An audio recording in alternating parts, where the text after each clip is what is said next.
People who love animals often share a similar dream, that one day they will go on safari in Africa. Every year, thousands of people fulfill this fantasy in the wildlife jewel of the continent, Kenya. David Mengo is a Kenyan driver and tour guide. This time on Nature, he will take us on safari. We'll get up with the early morning sun and travel the dusty roads to some of Kenya's most spectacular national parks. We'll get to know David Mengo, and through him, Kenya, his native land. We'll also learn about the role tourism plays in Kenyan society, its benefits, as well as some of the problems it creates for people and for wildlife.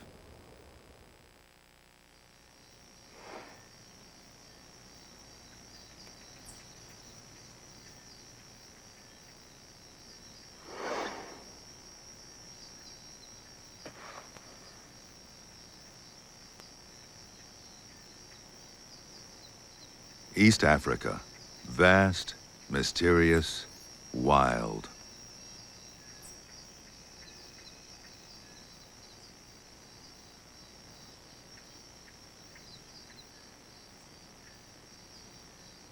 Once, hunters ventured here on month-long safaris, dangerous journeys into the African bush.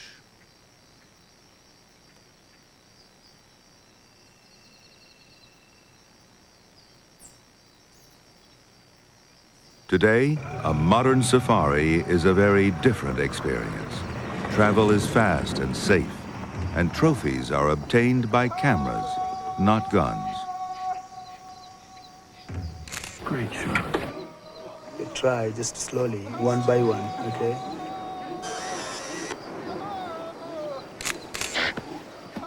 Follow me, please.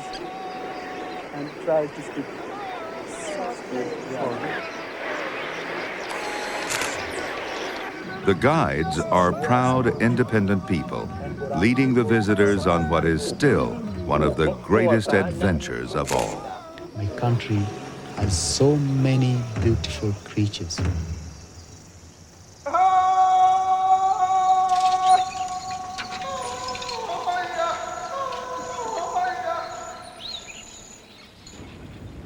David Mengo is Kenyan. His job as a safari driver often brings him here to Amboseli, one of Kenya's most popular national parks at the foot of Mount Kilimanjaro. He escorts tourists as they travel to Kenya's spectacular game parks and teaches them about his country's animals and people.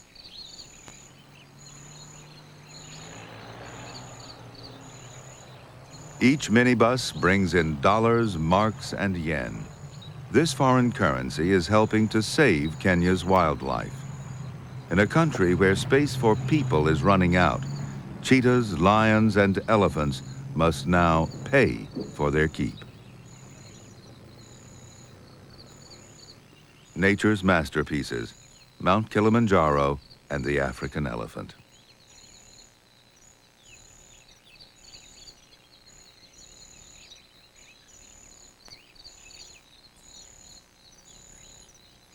Amboseli is a small park with a lot of elephants.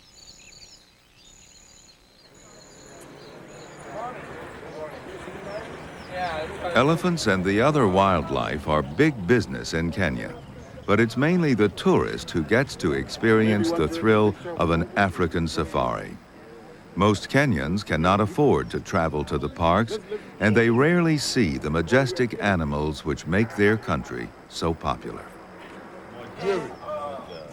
Safari drivers, therefore, are among the few Kenyans lucky enough to experience their country's natural heritage.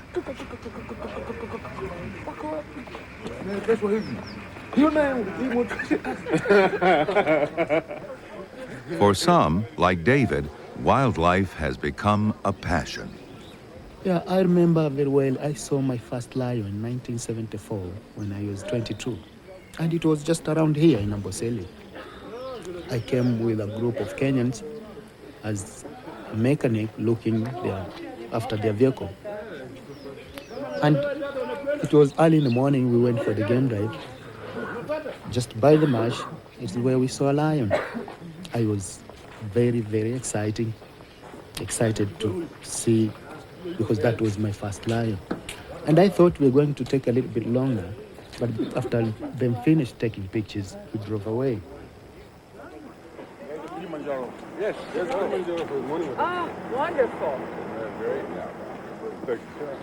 And these people come here for only 2 nights, and they expect to see nearly everything.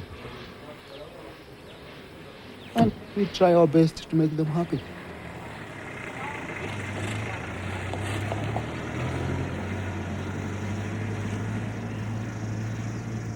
On their first game drive in Amboseli, visitors find ample evidence of elephants, a graveyard of trees created by the giant vegetarians. Amboseli is almost a desert, and wildlife here is accustomed to little rain and frequent droughts.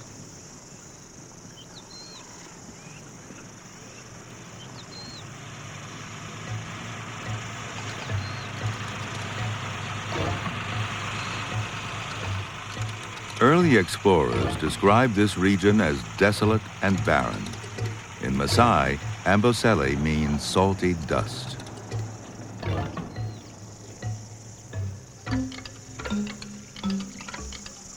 After a long, hot day, tourists are often disappointed by a visit to Amboseli Lake, a bone-dry pan for most of the year. Once, this was an impressive lake, stretching to Kilimanjaro, 25 miles away. Today, it's a domain of dust devils.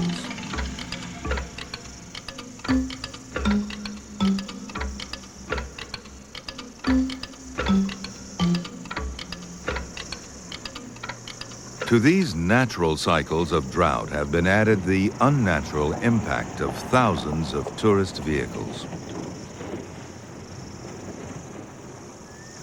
The nomadic Maasai people have been here for centuries. Their god, Lengai, gave them all the cattle in the world.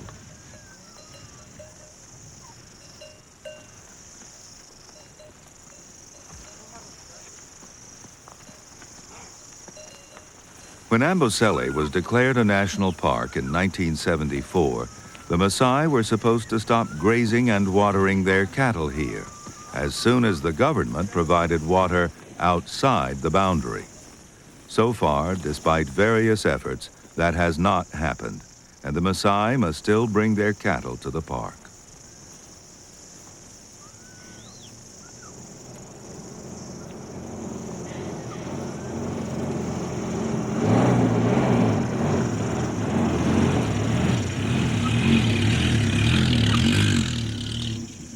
Though ivory poaching has severely reduced Kenya's elephant population overall, Amboseli's elephants have been relatively secure.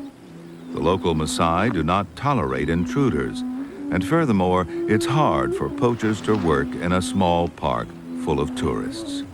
For now, Amboseli is a safe haven for these gentle giants.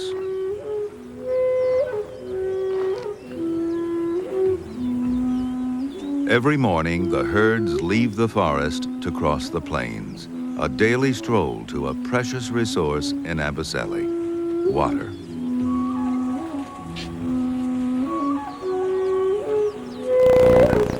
Elephants need to drink 30 gallons of water a day. Sometimes it's a long walk to quench their thirst. There is rainfall near the park, but Kilimanjaro steals most of it. Water does eventually reach Amboseli. It percolates down from the slopes, forming pools and marshes.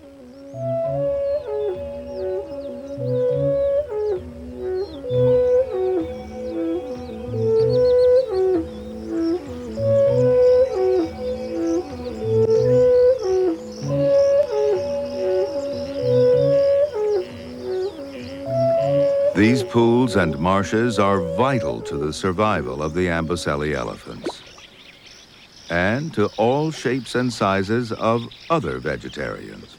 These watering holes provide grasses, succulent creeping herbs, and fresh, cool water. They're a focal point for life in Amboseli.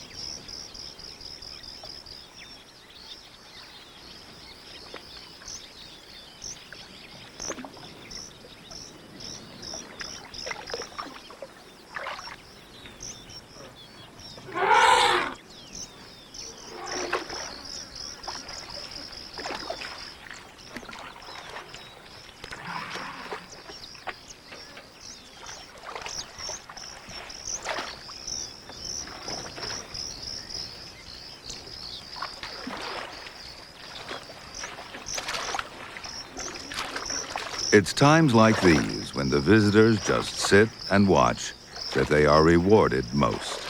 The rare privilege of sharing a moment with the wild creatures of Africa. It's got to be, how many do you think is there, David? About 50. 50? Yeah. Oh, that's so good. Babies, daddy, mama, all mixture there.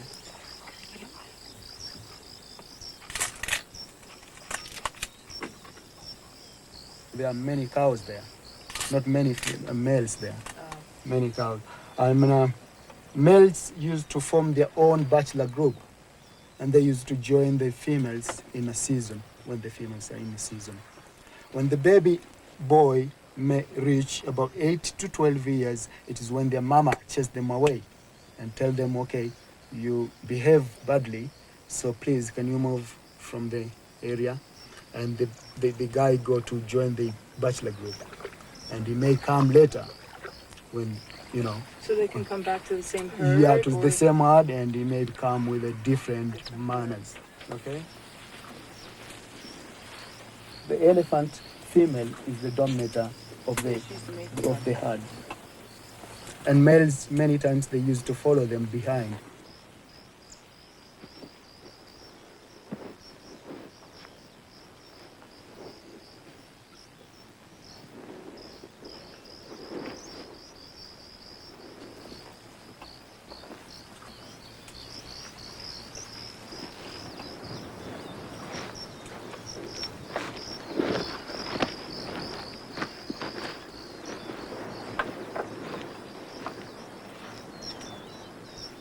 When they butt heads like that, do they ever hurt each other, David? Not quite, actually, but I know they feel that someone banging him, but you can't see them bruising each other.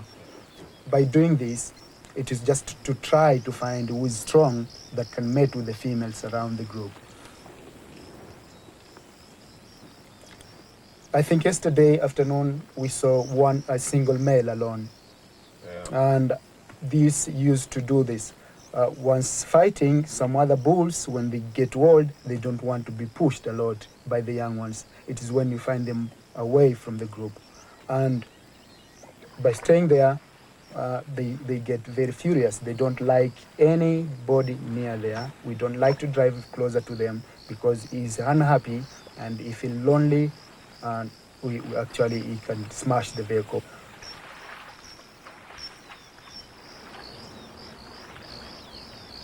Though they're used to tourist vehicles, these animals are wild, and the drivers must understand and respect each species.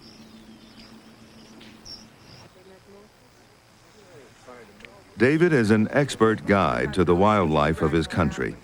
Each time his clients stop to watch and photograph, he teaches them a little about animal behavior. These creatures can kill a leopard. Yeah, Very a bunch of them. very sharp teeth. They'll fight them A lot off. of them get together to attack the leopard? Oh yeah. They need many. One baboon can be killed. Does the leopard eat the baboon? Very well. Yeah. He likes them. Main guy. And he can catch them? Very nice diet. He must go right up the tree after them. No, I don't. At night, especially baboons, the all young ones and females, they used to stay Go up top of right the up tree. on the top, and the huge ones, they Stay don't down have to below. stay below and wait for anyone coming. They know it's only leopard can come and kill them. More like. Which one's the dominant male? Could be that one. Must be good. Yeah, up there on top. Yeah. He's a big one. Boy, he's big. Actually, this is what you call it, the dominating ones. Look at the two Which playing. the big male can stop the other young ones to mate with the female. Yeah. You know what I mean? Yeah. Yeah. But So only there may this- be several of them, huge ones. Yeah. And there are many wives Yeah. in Africa. I know, But I if said it you is go only like one female is on hit, the dominator one, the huge one, the does strongest that. one, Yeah. we have that. Oh, look Just at like that. lions. Yeah. Yeah. Yeah, the Look at biggest these ones. biggest one gets his way, huh? Yeah. How close will they let us get to them? Is this about it? Or do they get both? This one can allow you to there's go a very big one closer, up but there we now. don't need to do this. There's a big one in that fork up They won't there, feel threatened yet. Yeah. Well, he And looks, maybe, he looks and maybe you can give Oh, them look, look, a look, good look at chance these to two jump here. to jump in a car. Yeah. We don't want this.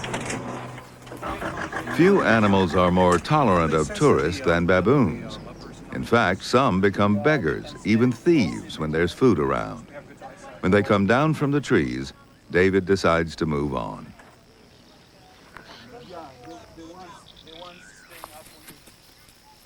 The troop searches elsewhere for something to eat.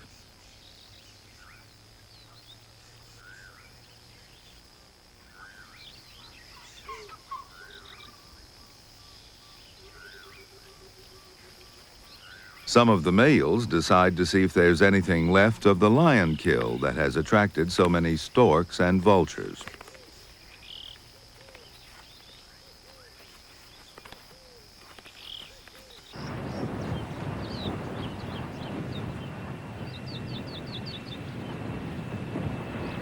Today, package tours to East Africa are a far cry from the time when the first adventurous Europeans took 2-month safaris on foot into an unknown world of danger and mystery.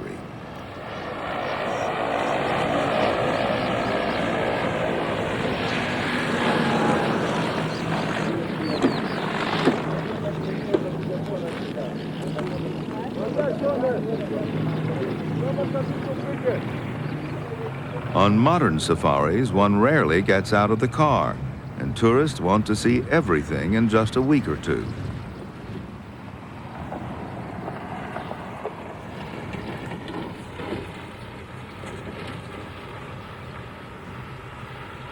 Amboseli, one of the closest parts to Nairobi, Kenya's capital, gets 150,000 visitors every year, all of them expecting wild Africa, none expecting traffic jams in the bush.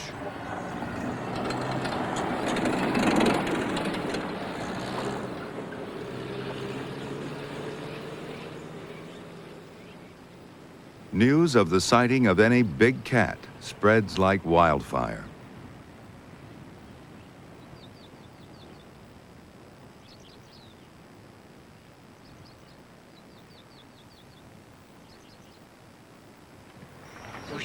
Cheetahs hunt in the day, especially in the cooler hours of early morning and late afternoon. This is also the best time for a game drive.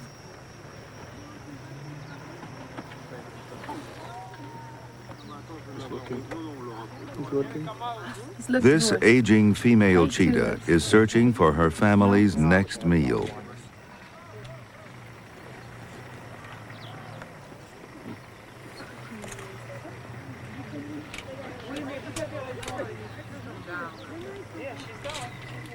But it's not easy to hunt when you're a tourist attraction.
The poor creature, I remember that one was on the way trying to get some food. But because everyone would like to see it, that's why we went, some driving in front of it, we surround it.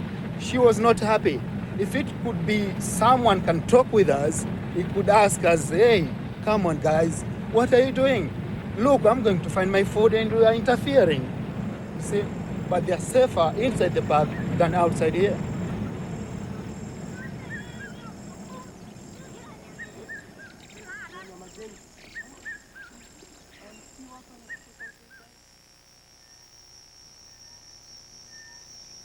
Kenya is a diverse and beautiful country, With more than 40 parks and reserves, it's often hard for the visitor to choose what to see. David has 2 free days between safaris, so he goes home. Members of the Taita tribe, David and his family live in southern Kenya. David is almost always on the road. This is the first time he's seen his family in 2 months.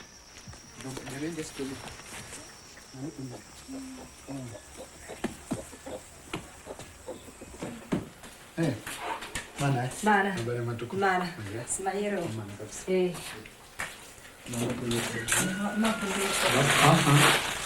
Like most Kenyans, David spends much of his income on his children's education. Complete letter writing, okay? The eldest daughter, Lydia, is 14. In addition to Swahili and her tribal language, she's now learning to speak English. Even exercise book. Mahesabu. Okay? Sasa, hivi mabala na Thomas.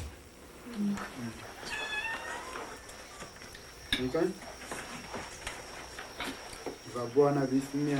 The average family in Kenya has 8 children. Eliza, David's 4th child, is the last he and his wife plan to have. Kenya has the world's fastest growing population. Now at 25 million, it's expected to double in 17 years. This is one of Kenya's most pressing problems.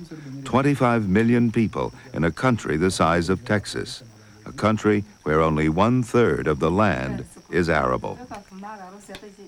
Tom, the only boy, shares his father's passion for wildlife. He wants to see a lion, but because of the expense of travel, he has not yet visited any of the parks. Video fundi kireta ndo. Lakini moncha ndoke mweri. Moncha ndoke mweri. Na minche ndoke oro. Chako fumai.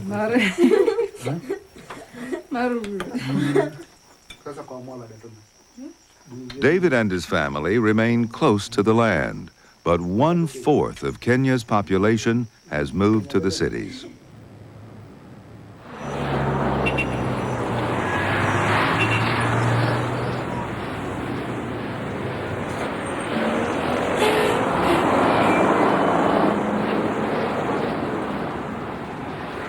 Nairobi has grown from a quiet colonial outpost to one of Africa's most cosmopolitan cities.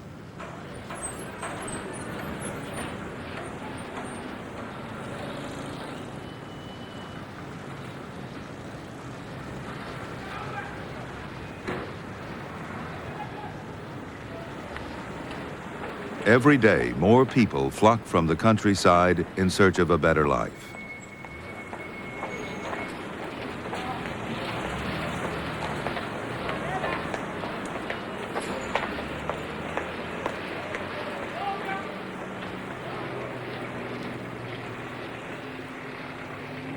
Nairobi is the center of the safari business, and David and the other drivers based here share in the booming tourist trade. Yes, you can take it. Want to show you?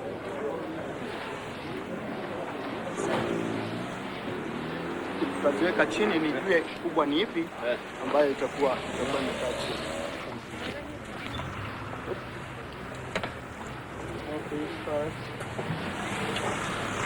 Safari drivers are paid above average wages, but they still rely on tips as an important part of their income.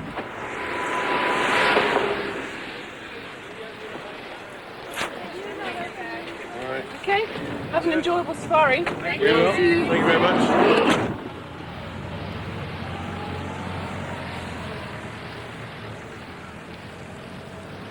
In the 11 days they'll spend in Kenya, this party will travel more than 1,000 miles and visit 4 parks and reserves. The first stop, a few hours north, one of Kenya's lushest regions, the highlands of the Aberdares, where the soil is rich and the rainfall generous.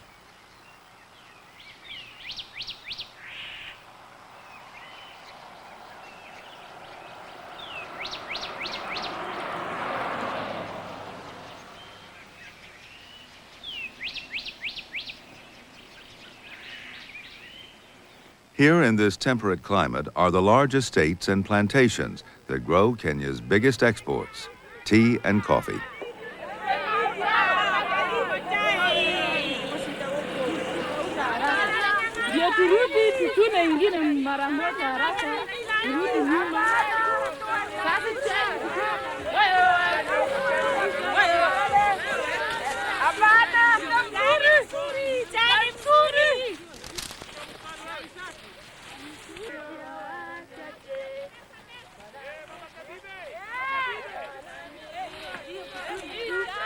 Over generations, the rainforest was felled and the land tilled to help feed the nation. Most of the small pockets of forest that remain will be harvested, but a few are set aside for wildlife. In the damp canopy of the Aberdares National Park, the colobus monkey finds sanctuary.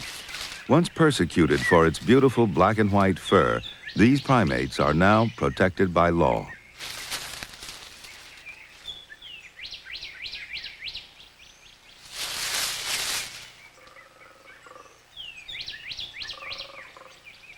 This is not a park for high-profile tourism. It is essentially for the benefit of wild animals.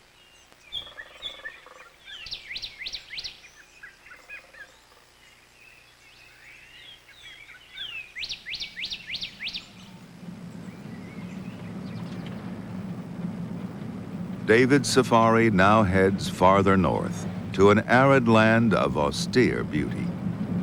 We're going north now? We're heading north now. We are heading down, very low down. We lost the jungle. It's changing because we're heading to the semi-arid desert now. This is where Samburu people live, and Boran people, Somali people. These people, they don't grow things. They keep cattle, they keep camels, goats, and sheep. This is their, they're nomadic. Yeah. They just use cow dungs to build their homes, and that is very cheap. Yeah, the Samburu are very like Maasais. They don't grow maize, they're not farmers. For the men, there's an easy life because the women do a lot of work. They milk cows, collect firewood, carry water, build their homes, and look after their children. What the men do is to make their weapons, discuss ideas, and talk with friends. Here in the north, they have a lot of space for their cows because the parks are smaller. So they live side by side with wild animals. It is a hard life, but they're happy.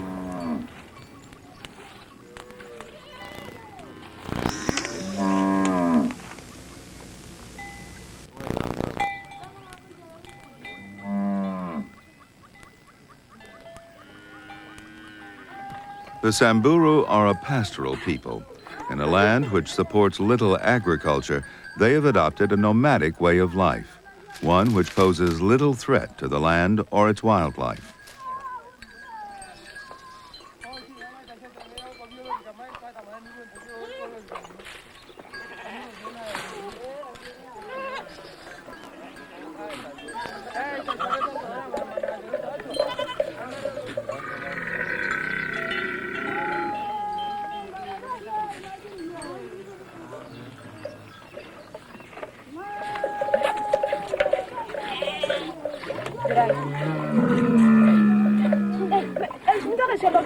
Camels are not only beasts of burden, they also provide a daily milk supply, though sometimes with reluctance.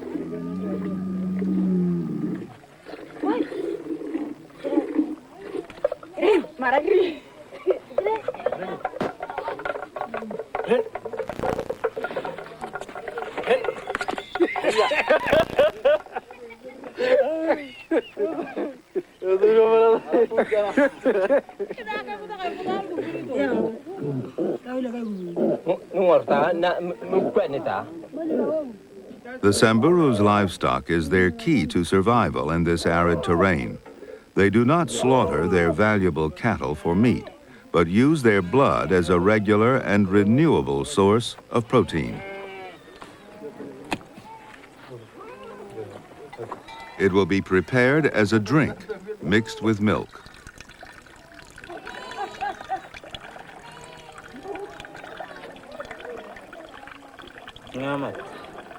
Yeah.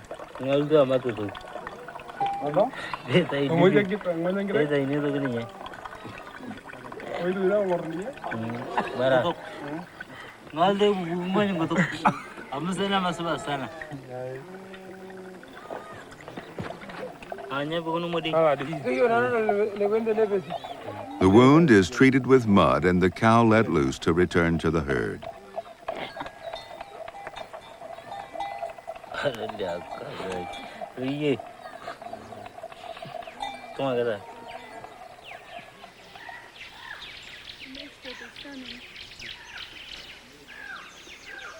Nearby, in a luxury tented camp, the tourists are unaware of the harsh realities of desert life.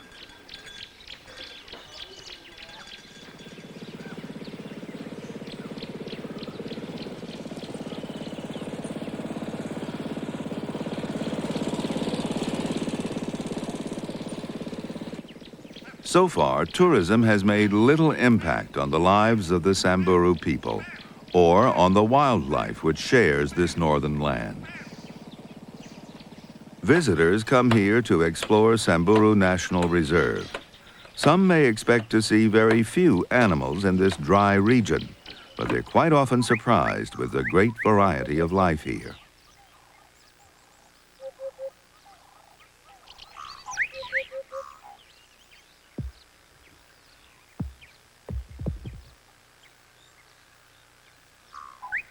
The male Kori bustard is famous for his magnificent courtship display.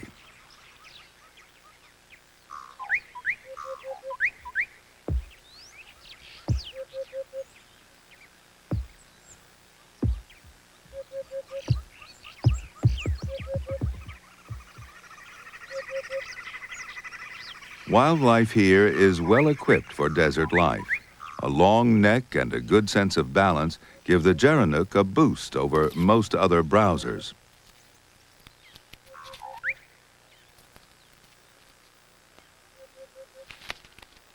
They also rarely, if ever, need to drink, obtaining all the moisture they need from their food.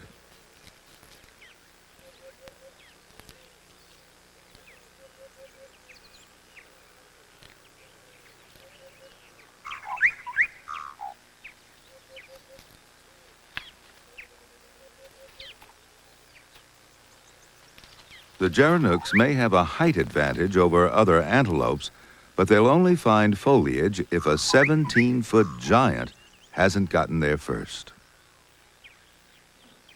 That tongue is about 17 inches long. So it can go through those stones and grab the leaves and pull it. Yeah. And when it touch with the tongue, when it touch the thing like that, it can know this is very strong, it's not good to chew it, and this is a bit soft. They're that sensitive? Yeah, very sensitive.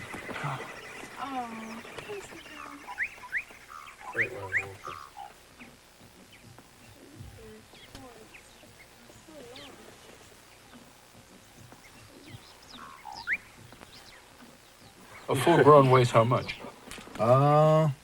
1,800 1,800 to 200. Well, when they hit you with their head, then you know it, huh? Yeah, sure. Yeah. The male giraffe make their own bachelor group.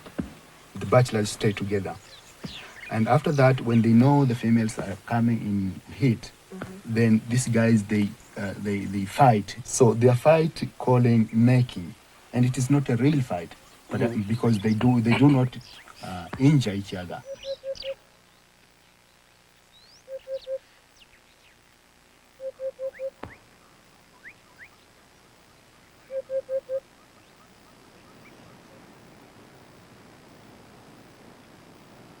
Next on this safari, a journey west, across the Great Rift Valley, a vast, dry fissure in the earth which can be seen from outer space.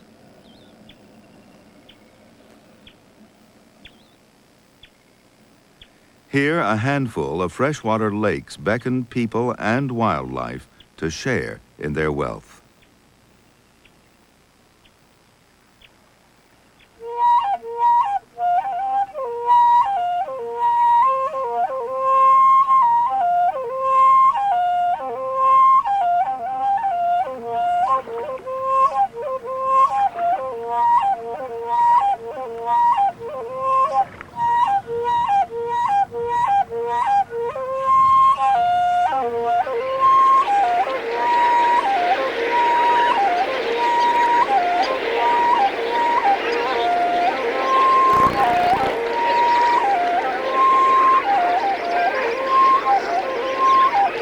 Lake Nakuru, famous for its pink coating of flamingos.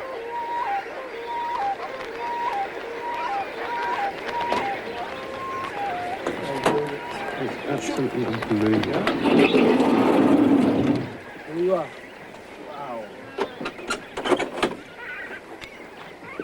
As far as you can see, as far as the horizon there, Those are all flamingos. those are all flamingos, not stones, not Pink peppers. stones. Okay, but can we go closer to them? A little bit. Can you follow me, please? And try to speak. Yeah.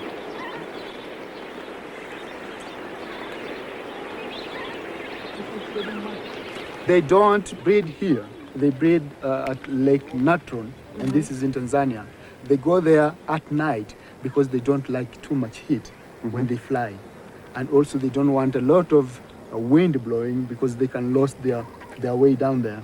And the place where they do this, it is a very, very special place. Not many people going there.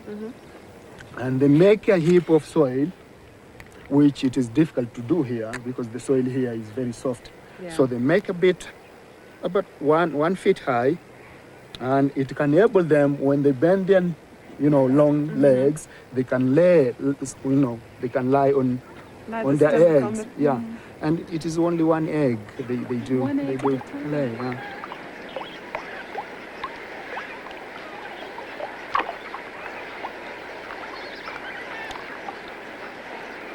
Where do they sleep? Just around here. I've never been here at night. On so- one leg, huh? Well, On one leg or on two legs? could be one leg. Could be one leg.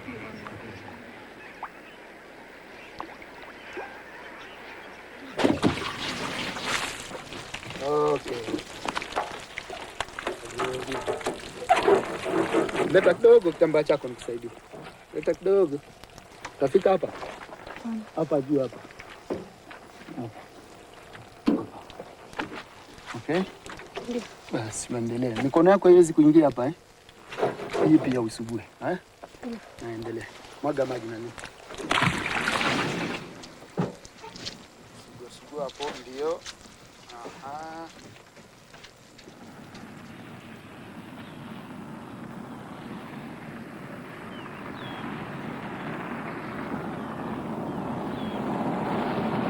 In the remote southwest corner of Kenya lies the jewel of the nation's wildlife heritage, the Masai Mara National Reserve.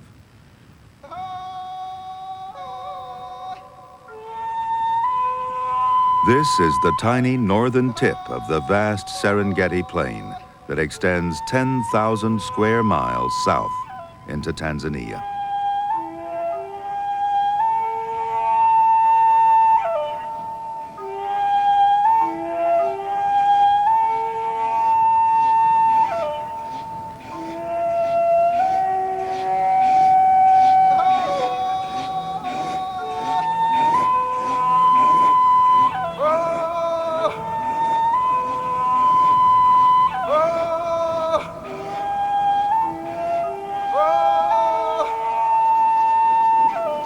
This is Africa as it used to be, wild and free.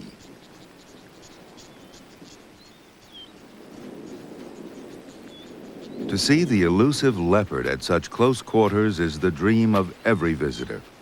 Here in the Mara, there's a good chance of such an encounter.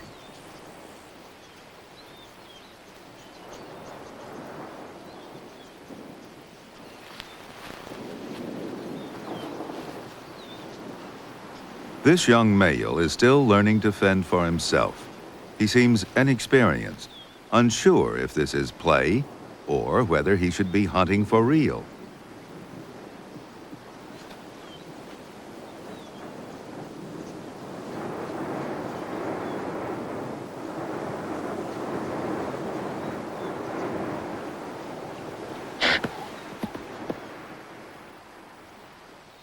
Patient visitors are sometimes rewarded with a peek at the drama of life and death on the plains.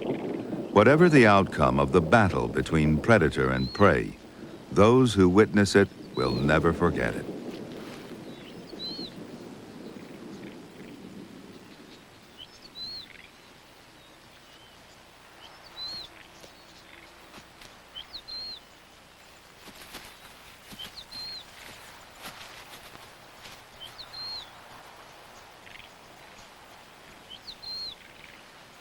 This youngster needs more experience fine-tuning its stalking technique, especially when confronting an adult water buck, even one with only a single horn. Like a kitten, the leopard suddenly adopts this disarming pose. Is this child's play or a clever strategy?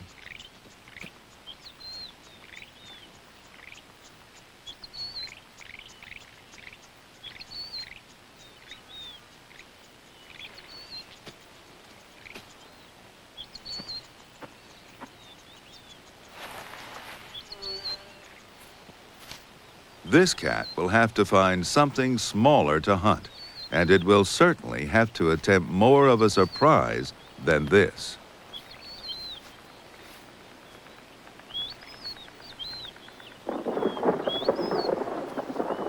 Eventually, the stalemate grows tiresome.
Wildlife tourism is changing the people of the Mara. Some Maasai have become part of Kenya's newest and most profitable industry, while still maintaining their traditional way of life, raising cattle like their ancestors.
The Maasai must now keep their cattle and their homes out of this reserve. In compensation, they receive fees from the tourists and from the lodges, money they use to build homes and schools, and to buy more cattle. And now there's talk of even further revenue. It's rumored that lucrative trophy hunting could return outside the parks to help pay for conservation.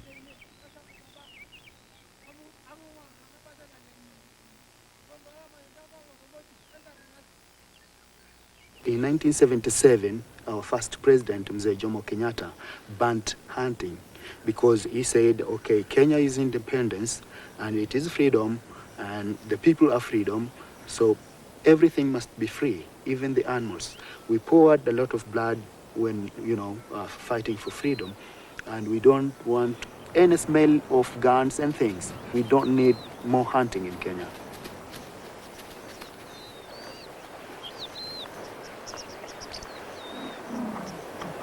To hunt, it will make some animals to be very aggressive. Such animals like elephants, lions, buffaloes will feel not good with us. They may fight vehicles, they may fight people. They can't allow any vehicle to be closer because they smell the smell of the guns and bullets and things. So we don't want to spill any more blood in Kenya.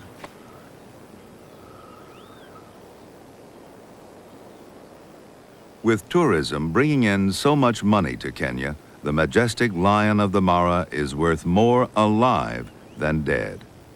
Though sometimes the animals seem less wild here because of all the vehicles and people, it is this relationship with humans that will provide a secure place for them in Kenya's future.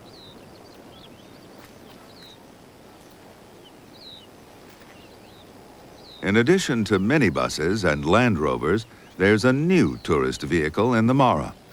The hot air balloon offers the visitor a unique view of the African plains and provides some money for the reserve. But the cars accompanying them carve new tracks across the Mara, and wildlife is often startled by the strange sound from above.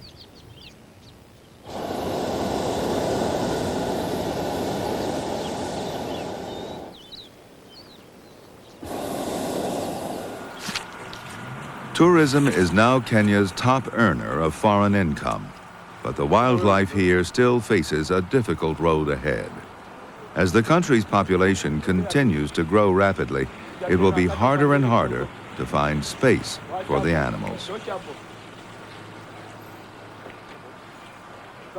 Today, many Kenyans, like David, are making a living from their country's wildlife. As more people benefit from tourism, there is increasing hope for the future of Kenya's wild heritage.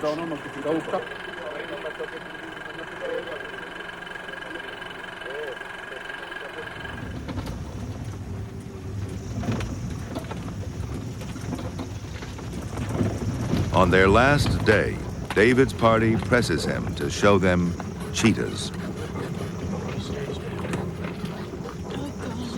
He sees us approaching. David, will we spook him? As the sun climbs to midday, he takes them outside the reserve to a favored shady retreat. Way too fast. There are two of them. There's one below. Look down on the right. Look at them.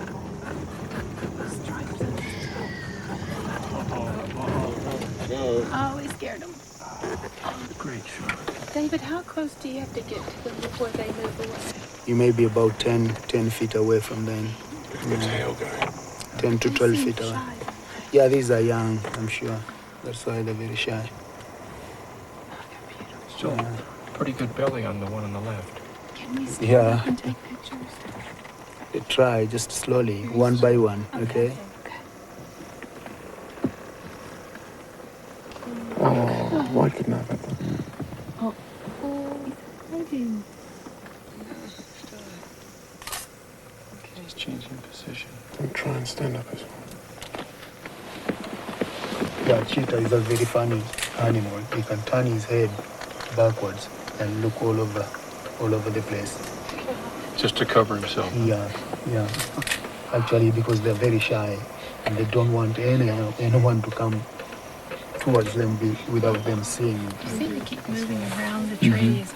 Much more nervous than the lions. Yeah. But not the other. She can do it. They're all males. Even that one is a male. Both so male? They're Both all male. teenagers. Yeah. All teenagers. David, Some how long did you say they would live? 10, 12. Yeah. Both male and female. Yeah. It's short. 15. It's not very long. Not very long. 12 years is very, very short. Yeah. Yeah. Very short. For the smart creature like that. Nothing. Anything beautiful, very short to stay.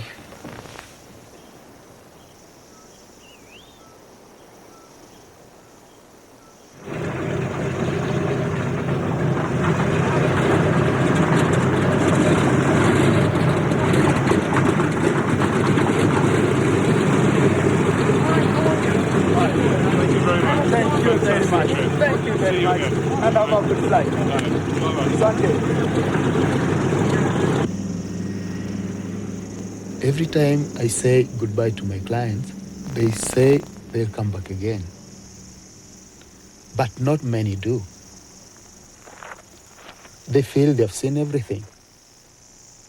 My country has so many beautiful creatures.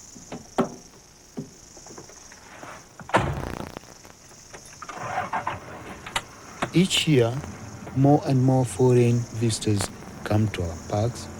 We try to make them all happy.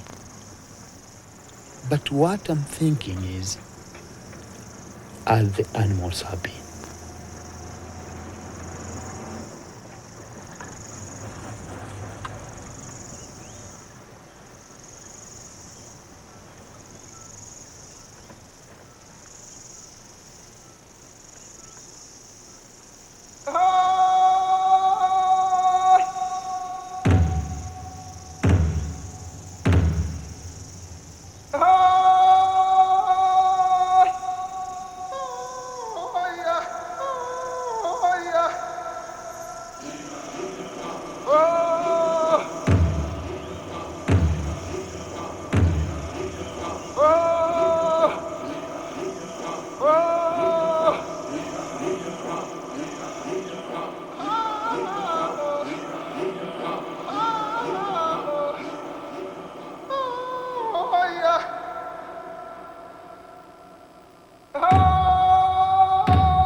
Had on Earth is examined on The Miracle Planet, next at 9 on Channel 36.